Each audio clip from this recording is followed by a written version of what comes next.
So let me present my screen. Alrighty. Hi, everybody. Thank you so much for joining our Unmute and Recharge Secondary Edition today on October the 20th. If you haven't already, go to the PD website and do the check-in code, which is PSJA Tech. We have the session number there, which is 253658. But Debbie also posted in the chat, so you can go ahead and click there, and then do the check-in code, which is PSJA Tech. So my name is Marco Torres. Before we get to our presenters, I am the integration specialist for middle schools here at PSJA ISD. I'm here to support middle schools with integrating technology in the classroom, and I'm also here to support our CITs at their campuses with any kind of trainings or any kind of software or hardware support that your campuses need. So what we're going to do today is we're going to have 3 presentations. Our first one is going to be with Jose Rodriguez and Sarah Serrano. They are the CITs. Joe is from Escalante Middle School and Sarah is from Liberty Middle School. They are going to be going over some STAAR 2.0 test types that teachers can start mimicking in their classroom using Google Forms. And so without further ado, and I wanted to just quickly introduce my colleague Debbie Pingle, which is here. She is a tech integration specialist for the elementaries, and we will be moderating, and feel free to type in any questions that you have in the chat. Either I or Debbie will read it to our presenters, and then they can help you out with an answer. So I'm going to stop presenting, and then Joe and Sarah, take it away.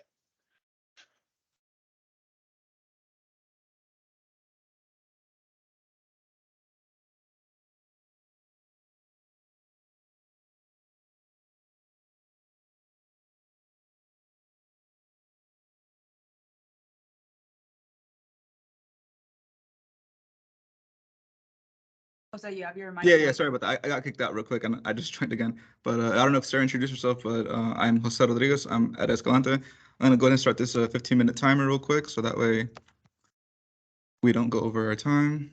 Just want to confirm that everyone can see our screen, or my screen, actually. Yeah, we could see you, Joe. Yes, perfect. So we're going to go ahead and start this thing off. So, like Marco said, we're going to be covering STAAR 2.0 question types, specifically through forms, and we're going to be covering who it affects, who is affected by what, and then also what it looks like and how to create it. So right here, you're going to be able to see examples of what it looks like from the release test. So we have a multi-select, multi-part text entry, inline, extended, and short constructed text, and also match table grid, right? So these are directly from the release test. I just took a snippet, put it here. I also have this in a slideshow, so that way, if you all want access to see specifically what it looks like, we can give you that as well. So we're going to move on to the next slide. And right here, sorry about that. Going the wrong way. Here we have who is affected by what.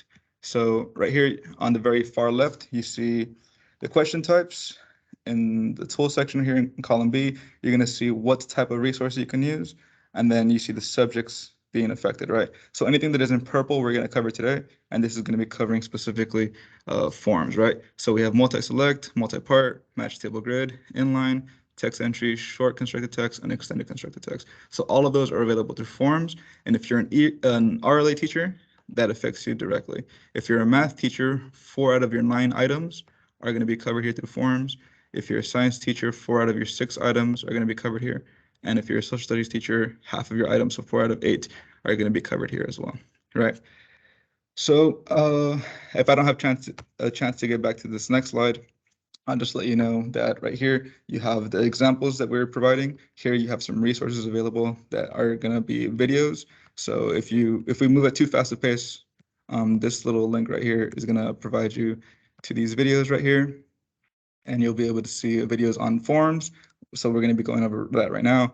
Kami, Nearpod, and if you use EdSite, also EdSite, right? So we're going to go ahead and jump into something that we already had created. So these same items over here, all of this right here, I went ahead and recreated in forms. So this is what it's going to look like from a student point of view, right? So if you were to look at them side by side, they'd be exactly the same. So this is directly from the actual release test. So this very first one right here is going to be a multi-select. So you have the information available, and then this is a multi-select. So if I was a student, I would have the option to select multiple things. This is a multi-part directly from the link for the release test, right? So we have information available. This is the question being asked. In line 12, what does it mean to vitalize? What does the word vitalize mean? And I would then select my answer if I'm a student. Part B, right? It's asking for me to support my answer for part A. Right here, this is the text entry. So I would just type in whatever information I feel appropriately is with this. Next, we have short constructed text, which is a 475 limit characters. So if I continue to type and I get to 475 characters, it would tell me my limit is up. This is extended constructed text, which is a 2300 limit. So once again, if I were to continue to type all the way to 2301 characters, it would let me know that I'm over the limit. This is match table grid right here. So I would have to select an answer for each category here. And lastly, I have inline. So most of the time you'll have sentences like this, very much like this one right here, and there would be a drop-down menu. In forms, you can't really simulate that, but you do have the option to have the drop-down down here, and I can select whatever it is that I want. Then I would hit submit. So because I didn't put that information in, I'm going to go ahead and put some information in real quick and submit that. So that is done, right? If I set this up as a quiz, I could see the score and we can go from there. But I'm going to go ahead and quickly stop presenting so that way Sarah can take over. And she's going to start showing you the specifics of how to create some of the test item types. So Sarah, if you want to take over. Awesome. Thank you, Jose. I'm going to share my screen already. Can you see that? Yes, we can Okay. see it, Sarah. Awesome. Thank you so much. Okay, guys. My name is Sarah Serrano. I'm the CIT here at Liberty, and I'm just going to go ahead and jump right into it and show you how to generate. So the tool specifically that I'm going to be teaching you guys how to create are going to be 4 of them. So text entry, short text, long paragraph text, as well as multi-select. So like I said, I'm just going to go ahead and jump right into it, show you guys how to create these. So right off the bat, guys, here on Google Forms, just make sure you go to settings, you make this a quiz, you enable that, and then you disable correct answers. We're going to disable that so the respondents can't see the grades after they submit their response. So text entry, that's going to be our first one. Short answer, it's going to be text entry. We're going to go ahead and just make a question. So what color is Sarah's shirt? Now, remember, guys, with text entry, just, keep in mind that text entry is, it is case sensitive. So what I mean by that is if I have an answer and I'm going to put my shirt is gray. Now, if a student doesn't spell it like this and they spell it with an A, it will count it wrong. So if you saw here, I went to answer key to input the correct answer. Now, an easy fix for this is to, just put both of them. Gray with an E, gray with an A, and that is it. And then we're gonna checkbox this, mark all other answers incorrect. And that is it. Make sure you put it as a requirement so the student does answer it and need to answer it. And that's it. That's how you make your text entry. So again, short answer, we're gonna go to answer key, input your correct answer only, check mark this, mark all other answers incorrect, and done. So moving on to the next one, it is going to be short text. So our short answer text. So again, short answer.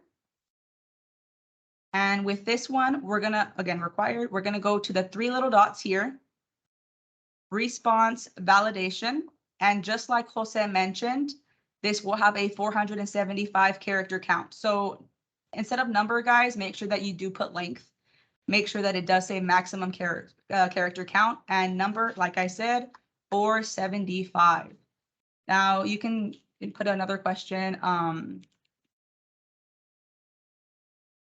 How was your day? That's another question. And like I said, the student does have a character count cap of 475 because you put it there for the short answer. And that is it for that. Moving on to our long paragraph text answer. So we're going to input paragraph, guys, and the exact same process for our short text.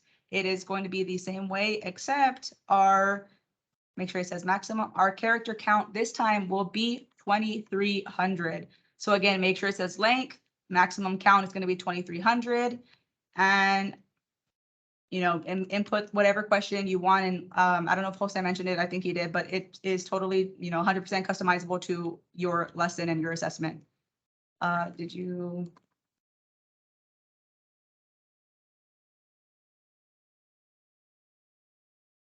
There you go. And that is your long text entry. So moving on to our multi-select. Now this one's a little confusing with the word choice, but make sure you don't put multiple choice. It's going to be check boxes for multi-select. And what this does, it just helps the student pick more than one answer. So again, make sure you pick check boxes for multi-select. Now we're going to put this as a requirement. Now the question that I'm going to put here is what app help students prepare or help us? Now that's going to be my question, and just make sure that you input all your the number of answers that you have. Now with this one, guys, I am going to show you how to input images. So with DMAC, I have, you know what, let me put all my answers. So Summit K-12, I have Google Classroom, and then I have iStation. So with DMAC, guys, I'm going to show you how to pull it up from your desktop. So I put browse, it goes to all of my images here. Now I have my DMAC right here. And there you go. So it shows your files and you can just upload it directly from your PC or your device in general. So that's my DMAC answer choice. Now Summit K-12, same thing, upload, browse, go to my files, Summit K-12, insert, and there you go. Now you guys can, keep in mind, you guys can Google search, Google images through Google Forms directly. So with this one, I have my Google Classroom answer choice. So now you have all of these choices from Google Classroom directly from Google Forms. So that's awesome. I'm going to go ahead and pick the first one and just insert that one. And same thing, guys, upload it from your files. You see all your pictures, and then this one. There you go, insert it. Awesome. So now since students can choose more than one answer choice, make sure you go ahead and click answer key. And what this does, it allows you to choose the correct answer only. So once you have your two answer choices, you put done, required, and you are good to go. So in a student's point of view, they would see this right here. So what color is Sarah's shirt? How was your day? And again, this is the short. It's going to be a 475 count, maximum character count. And then this one's going to be the 2300 max count. And then students can go ahead and click, more than one response for the multi-select. And that concludes my presentation. I'm going to hit it off and just stop sharing my screen for a whole set. Perfect. Thanks, Sarah. There you go. So yeah. I'm going to go ahead and cover the last three because there's still a few more. So I'm going to go into a blank page. And like Sarah said, it's a good idea to go into your settings and make it a quiz. Another option is directly from when you start a form, you can also just right away make it a blank quiz right there. So I would select this. We have about 3.5 minutes left roughly, so I'm going to kind of fly through these really quickly. But like I said, I do have videos available, so if at any point you want to look back at this, you're more than welcome to do that. So I'm going to be covering first and foremost inline, which is where you have a drop down. So right here, you're going to go under your options, you can go drop down. So right here, I'm going to copy Sarah's question. And I'm going to go ahead and go Sarah's shirt is color. And then I'm going to provide different options. So I'm going to go gray. I'm going to also do the wrong answer, gray. And I'm going to add another one, right? I'll go black. Put my answer key, I'm select the correct one, right? And at any point in time when you're creating this, you can always preview it right away to see what it would look like from a student's point of view, right? So it's really your choice on what you want to do there. If I'm happy with this, I'm going to go ahead and leave it as is. So I'm going to move on. That's how you do inline. I'm going to move on and I'm going to go into match table grid. Sometimes this one might be a little bit confusing when you look at it from the first point of view, just because it looks a little different in terms of what you're used to seeing. So I'm going to go, what was the weather like today? And one thing that I want to make known here is when you're creating these questions as a teacher, it's really up to you with the questions that you create. Right now, we're kind of making these like questions that really don't really relate to any specific subject, right? But that doesn't mean that it can't be done in that way. We're kind of just doing these so that way we can get through everything, right? So it definitely does lend itself to students in terms of if you want to create different things that are related to actual content, right? So as you saw on the left-hand side, let me come back over here. I created AM, PM. So these are my rows, AM, PM. That's what it's gonna look like over here. And then my answer choices are gonna be on the right-hand side on the columns, right? So as a student, I would then be forced to pick, right? So that is a match table grid. And lastly, we're gonna go into multi-part. I've got about a minute and a half left.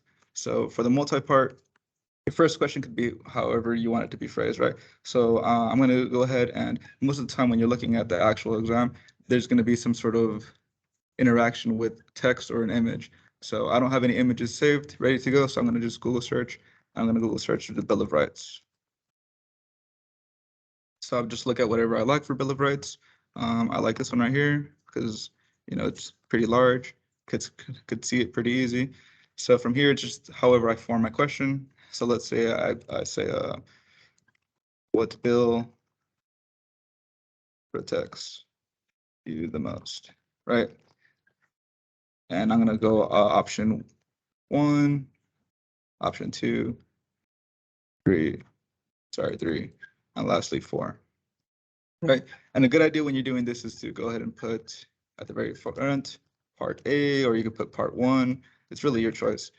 So when I come on to create my next one, I'm going to go ahead and go part B, and I'm going to go justify. And if I want this to be a paragraph, I can go and I can make this a short answer. I could make this the same as Sarah was doing earlier, a character limit of 475. I can also make this another multiple choice. You can really make this however you want in order to simulate what it would look like. So I've got about 5 seconds left. So that pretty much covers all of it. Like I said, we do have a slower version of this available on the videos. So if you do have any questions and those videos don't help, you can also message myself, Jose.Rodriguez8, or maybe even Sarah as well. But that's it. Those are our 15 minutes. Thank you. You guys. Awesome. Great job, guys. That is a really good tool because as a lot of us know, there aren't too many resources out there that cover new STAAR item types. And so it's good to have something that we have free here at the district, and that we can use these items to kind of mimic the best that we can the way that it is for the STAAR test. So great job, Sarah, great job, Joe. And like they were saying, if this is something that you all need, that your campus is wanting some training on how to use forms to mimic STAAR item types, that's something that Joe can do, Sarah can do, I can do, and that's something that we're really trying to promote here at the district, just to get students more familiar with the new STAAR item types. So without further ado, we do have our second presentation. Our second presenter is Brittany Cortez. She is a teacher at Alamo Middle School, a math teacher at Alamo Middle School, and today she's going to be going over Goodnotes. And so Goodnotes is an app that we have pushed out to all teacher iPads for annotating purposes, and Brittany is going to show us all the wonderful stuff that Goodnotes brings. So without further ado, Brittany, take it away. Hi guys, I'm gonna go ahead and share my screen so I could broadcast my iPad. If I have permission, right? Yeah, I do.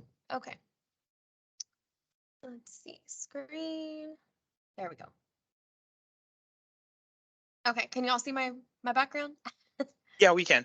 Okay, I'm gonna go ahead and open montage. Connect my iPad. There we go. Okay, y'all see my iPad? Yes, we can see it. Perfect. Okay, so I'm gonna go ahead and get started. This isn't gonna be the complete 15 minutes. I'll go through it kind of quick. Honestly, the app is very user friendly. That's why I really like it. Out of other note-taking applications, I feel like this is the most user friendly, streamlined, easy to organize, multi-purpose application. So the application we have on our iPads, it's this one down here. I'm gonna go ahead and click on it. I already have journals because I use it every day. So I'm going to start from the beginning. When you open it up, you're given the option to create something new, which is this option here at the left. You'll go ahead and click new. And it gives you some different options. And it kind of depends how you want to organize this. So I'm a math teacher. Back before iPads, right, I had a journal for my first block, a journal for my second block, a journal for my third block, regular composition books. And so this is kind of taking the place of that. I don't even have hard copy journals for my classes anymore, for me, my teacher version. So in this case, I'm going to make a notebook. And I'm going to title this my pretend fourth period. So fourth period.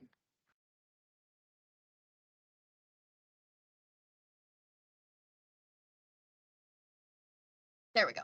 And what's cool is you can color code. So if you're anything like me, I like everything neat and organized and color coded. I can change the cover to whatever cover I want. It's kind of lagging, I think. Yeah, it's going. There we go. There's the covers. There's some different cover options that you can choose, whatever you want to have for that class. I'm just going to keep it like this. I'm going to go ahead and create this notebook. I just click create. And now I have a notebook for my fourth period. So there are a lot of things you can do from here to keep it super simple. You can treat this like a normal journal, as if you had your document camera, you're opening up your journal, you're going to take notes with your class. You can use your pen, your stylus to write whatever title. So adding integers. And it doesn't read your palm. It only reads the stylus. So you can write on it as if it's a normal journal, normal paper. You can write, I just naturally write this messy. You can write like normal when using the application. So that's just the writing feature. If you kind of mess up here at the top, you see that there's like the eraser, there's a highlighter. This one's really cool, the one with the shapes, because it'll perfect your shape. So if I draw a square, it'll make it, sorry. Sorry about that. It'll perfect your shapes. So whenever I'm drawing tables or graphs, that's something that a normal journal can't do, right? So that's pretty cool. Aside from that, you can use the lasso. So I can grab this shape and move it over here. Your regular journal can't do that, right? But I can do it with my iPad. The feature that I use a lot, and you can even see here, I have screenshots of different things. I'll insert different activities that I find, and I find that's a really quick way for me to input different assignments into my journal. So let's say my kids have an interactive notebook, right? So I want them to glue this specific worksheet into their journal. Let me see. This one. If I wanted them to glue it, right? I would just click on that, crop, make it smaller. So they're going to have this glued in their journal, and I also have it glued in my journal, but it's digital. And so I would just start annotating right on top of it. And what's cool is if I mess up, I can erase it really easily. It's really clear and clean for kids to see when it's broadcasted up onto our new line board. So that's the inserting an image feature. I use that a lot for like worksheets, or if there's like a Google slide that I'm doing with the kids that the kids have on their computer, I'll just insert a snippet of it on my journal and I'll follow along with them on my journal. So I do that pretty often. You can also add a text box. I don't really do that. I mainly just handwrite. So that's like kind of like the basic features of the application. Just like a quick overview. Now, oh, sorry. I'm sorry, the announcements are still going strong over here. So let me go ahead and go to a new page. So that's kind of just the basic from the application. Now let's say there's a worksheet in my Google Drive or from my curriculum that I really want to put inside of my journal and I want to do with my kids. Sometimes what I'll do is I'll create little packets for my kids. I'll print them, I staple them. My kids have a packet, but I want to do it along with them. I'm so sorry.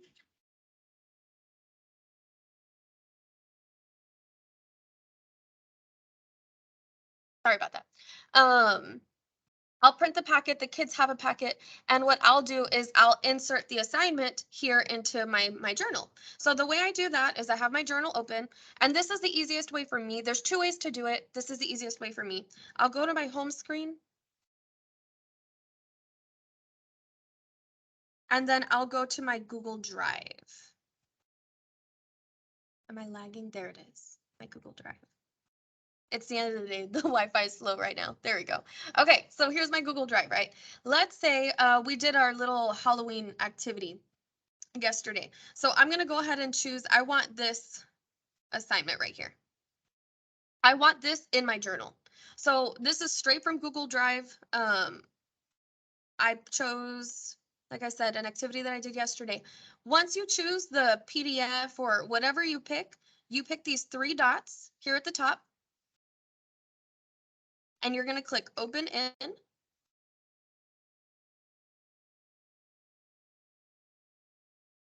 There we go. And then there's a few different things you can do with this, but the one I'm going to choose is open in Goodnotes because that's what we're going over right now. So open in Goodnotes. And what I'm going to pick is import to current document. That means I'm saying I want this worksheet in this journal, in my 4th period journal. So I'm going to click import to current document. And there it is. And so I can start writing straight away. There we go.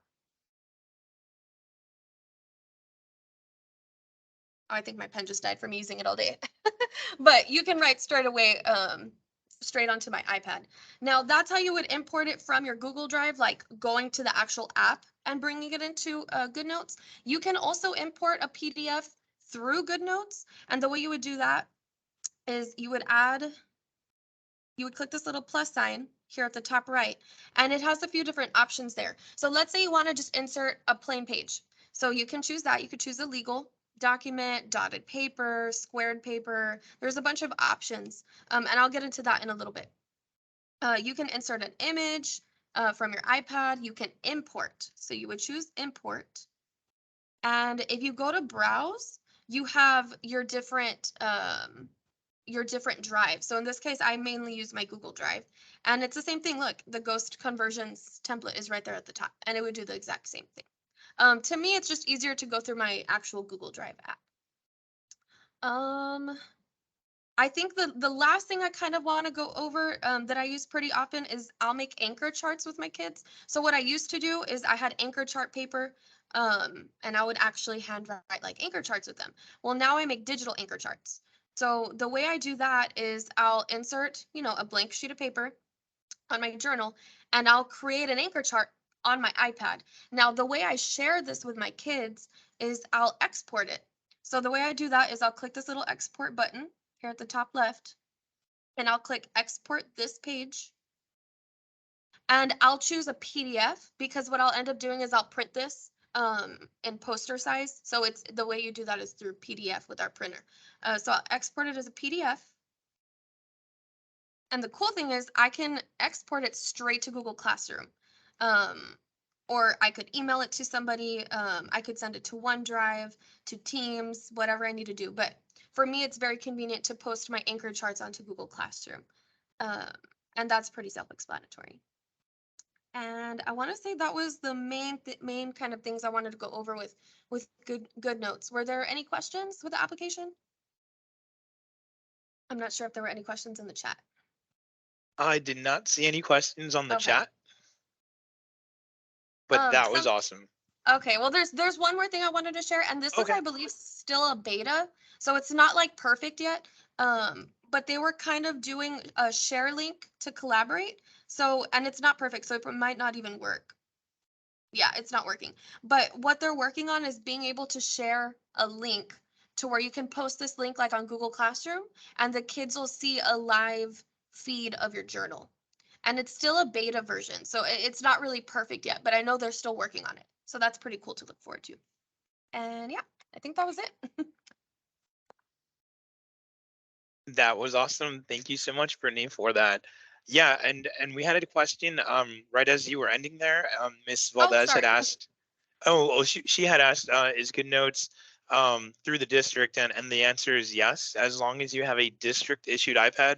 So one of the goals that we have been trying to make happen is to make it possible where either most, but preferably all middle school teachers have an iPad.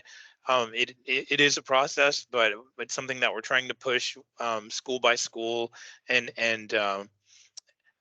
you know, and we're going to see how we can do how we do this year, and hopefully we get more iPads for the middle schools than we did last year. Once you do have a district issued iPad, Goodnotes is pushed out to all teachers, and so it is an amazing annotation tool, as you could just see that Miss Cortez just showed off, and it is, you know, it's something that can be used for all subjects, and so hopefully we can get it for all schools, for all departments, especially at the middle school level. Sure. So awesome. Hello. Any questions? Yes, this is Miss Cortez. So basically, the main feature, or kind of like the feature of the app, is being able to use the stylus. It's Well, a and digital- aside from all the features that you showed us, but I think that's what I really liked, because when you're using the stylus, it will show on the screen, right? Like when you're writing? Yes. Yes. Yeah. And what's and also it's- cool is I don't even have a document camera anymore because I just use this. So I can Okay.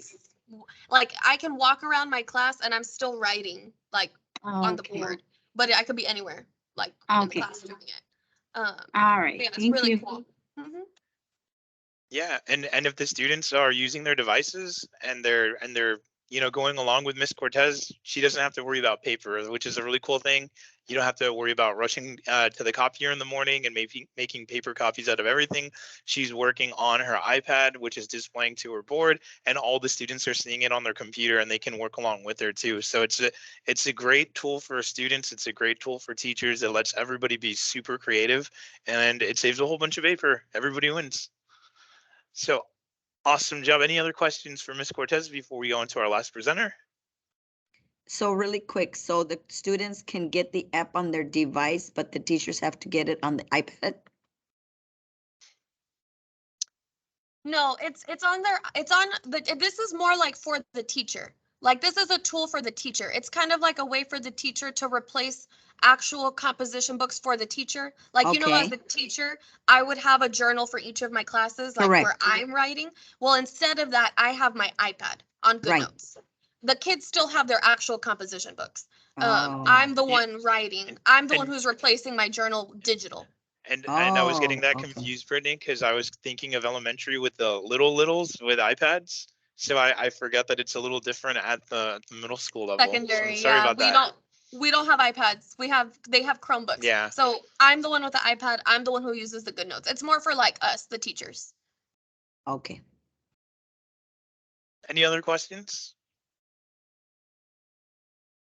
All righty. Let me go back to share my screen super quickly before I hand it off. Our last presenter is Miss Valerie Hernandez. She's an 8th grade math teacher and technology applications teacher also at Alamo Middle School. And so what she's going to go over today is DESMOS and Classkick. This is a really interesting one because I myself am not super familiar with DESMOS and Classkick. So this is one that I've also been very excited for to hear. And without further ado, I'll let you share your screen, Ms. Hernandez. Hi, good day, everybody. I'm kind of hoarse, so bear with me. I've lost my voice throughout the day.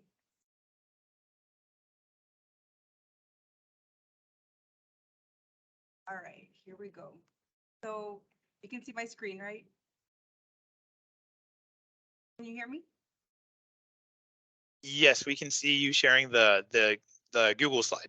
Okay, awesome. Okay, so basically Desmos is a free app that has graphing calculators. I know in the middle school, 8th graders take the STAAR test and they can't take their calculators home. So that's a problem. I found Desmos and it actually is the same calculator that's embedded in the Cambium website. So it's the same thing they're going to see when they take the actual STAAR test. It's really exciting that it mimics it. And another thing is Classkick. Classkick has been a really awesome tool because a lot of the handouts, a lot of the stuff that we have previously used, a lot of districts are pushing for us to go paperless. And it's a great way to upload the tools and, still be able to use them digitally. So the kids, still work on a handout, but you add those features to make them test-like. So I'm going to click on it so you can see the student perspective. So when you assign an assignment on Classkick, you can either do it through Google Classroom or you can send a link out, and I'm just going to put teacher. And I highly recommend that you do it through Google Classroom so that the students don't enter silly names. So you would enter the name and continue. And here's a couple of the features. So here's a district purchased resource that sometimes we don't have enough copies to run, but it's a really good resource. The kids still need practice doing work like this. So I would love to give something like this for homework. And before I was like, well, how am I gonna, give homework? They don't have access to the calculator, and DESMOS came in handy. And Classkick has a lot of features, and I'll go to the teacher site right now so you can see all the different features it has. But it has up on the toolbar, you can see it has where you can insert links, and the students can also insert links as their responses. So for example, this question they have on their homework, they would click on the DESMOS calculator that I inserted. Supposed to go. There we go. So the problem is y equals x. Okay, so I gave them a line. Well, if as a teacher, I can have them actually submit this graph as part of the graphing portion, and it allows them to share the graph, export the image, and even change the size to small, and then download it. That way they could go and upload it up onto their handout. Also, it gives the feature just like the TI calculator. They see the TI, I believe TI 84 on the STAAR test. We use TI Inspire in the classroom. So it gives them the option to make a table. So a lot of the teachers were kind of hesitant about not having the same features, but it actually has the same features. And the screen is a lot bigger. I think that's a lot friendlier for, all the needs of the students. So it's able to help them find the coordinates, and they can go back and insert their answers. Now, another wonderful feature about this is that it is self-grading if you make it that way on your end. The graph, let me see, it gave me the coordinate for -1. So I would go back and plug in my 3, and it would already start telling me whether I got something right or wrong. I forgot to put a negative sign, of course. So as it's going, you could restrict it to where it doesn't give them the grade, or you could set it where it does give them the grade. But I like the self-grading portion. It does take some time, but at the end, it saves you more time because you have way less papers to grade. Are there any questions so far?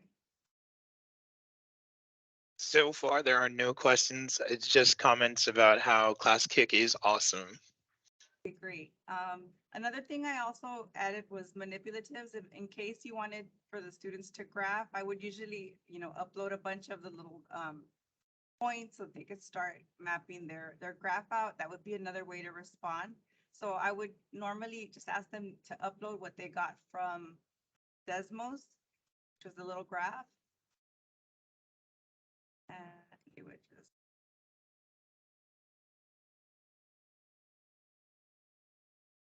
And I could just paste it. As this is the student version, I could paste it onto the sheet. And on the teacher end, you can see everything the students are doing in real time.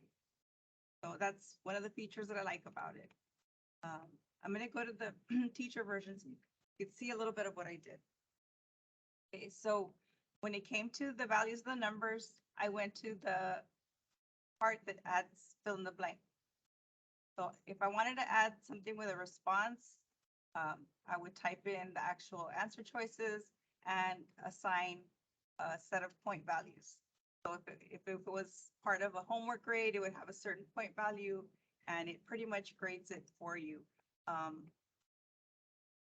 The way it looks on the teacher end when all the students are working is pretty much get a panel. This is the one that you see there with the colors is the one that I opened from the Google slide. So if you have the Google Slides and you want to click on it, you could definitely type your name in there and, start working on it. And you could see which students have actually opened the assignment and what they're doing. And it allows you to give them feedback. It allows you to add stickers. I made custom stickers. It comes with a few. So I usually will, pick something that if I feel they need the help, you could make it as, vague as this, or you can go in and make something very specific for them. It has this little tool for the raise hand. So when the students are on their end, doing their work and they have a question, you can have them raise their hand and it gives you a notification that somebody needs help. And it also gives you the option to let them help each other. Those are all settings that you can, play with as you're going through time with Classkick. So I was talking about the uploading the different manipulatives. So if you want to add manipulatives to it, you would go ahead and upload them. Let me see. Here's my tool. Sorry, I lost my train of thought. Okay, there's the microphone. Oh, also, if you want an answer to be given to you like orally, if the student isn't doing too great with their typing skills, they can record themselves, or they can actually turn on the camera and take video of themselves. So I like that embedded feature. It really helps. If you need to include answer choices or read the questions to them, that's another option. You can add audio to each worksheet that they can click on, and it'll allow you to read the questions and answer choices to them if that's something that they need, if you feel that they need. I think that's about it.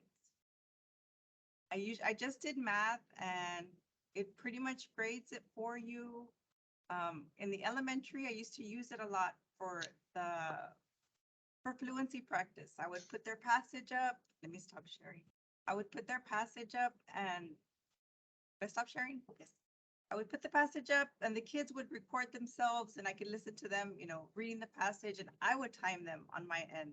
So I would have them read it and until it stopped, and I would allow them to, I would be marking it digitally, to find their errors. So it has a lot of possibilities. It has a lot of, tools that are really easy to use.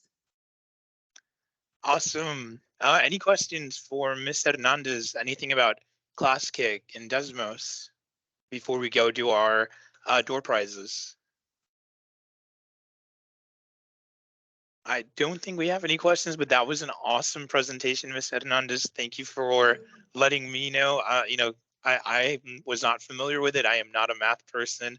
I am a social studies person. I'm sure we can find a way to use it for other subjects, like you were just saying. But that was that's amazing, and so awesome presentation.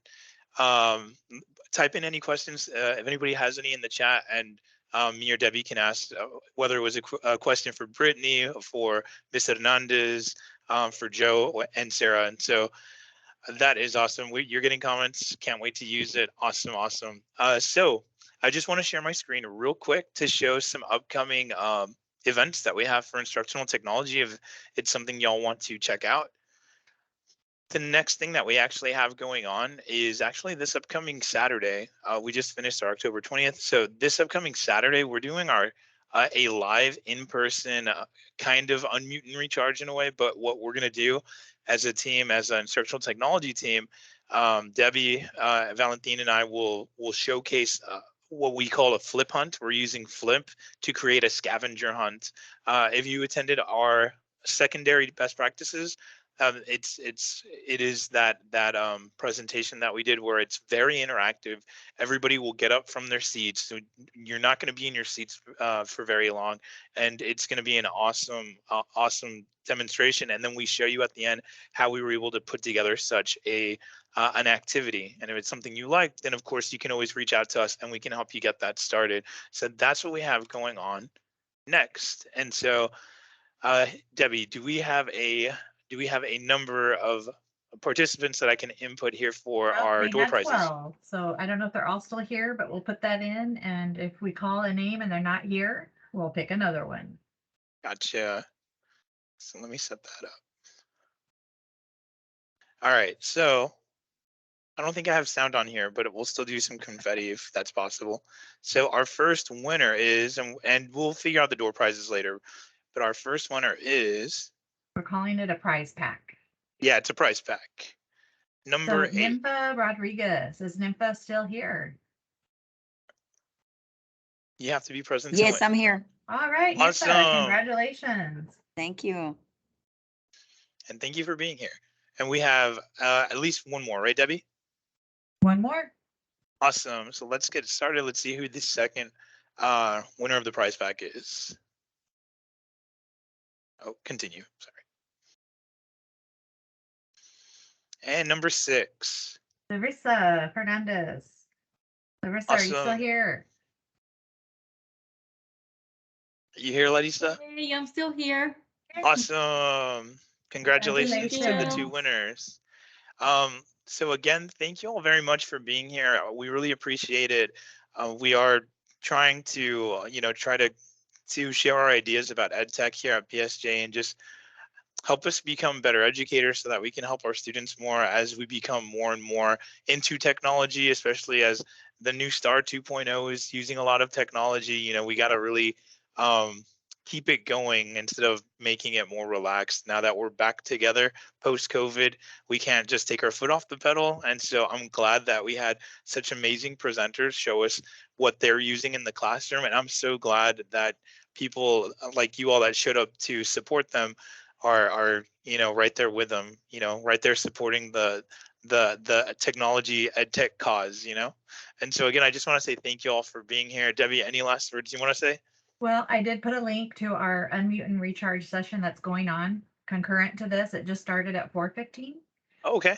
We probably, the first one's probably done. That was extra math, but we have record to slides. It's a Google extension, a Chrome extension, I mean, and then we have annotate.net that are going to be going on. So if you're interested in learning about those two, you can click on that link and hop on over to our other unmute session Yes. if you want to. And if not, have a great day, and hopefully we'll see some of you on Saturday. Yeah, and annotate.net, if for any of you here, that's the annotating tool for Google Chrome extension, correct? Correct, Debbie? Yes. Mm-hmm. So that is a really cool one. But you know what? I think they can still do it at the middle school. So yeah, it should still apply. Yeah, both of those would apply to like middle school people. The extra math, I'm not sure if it did, but that one's probably done already anyway. So they're Okay. probably on to the record to slides extension and annotate.net. So hop on over if you're interested.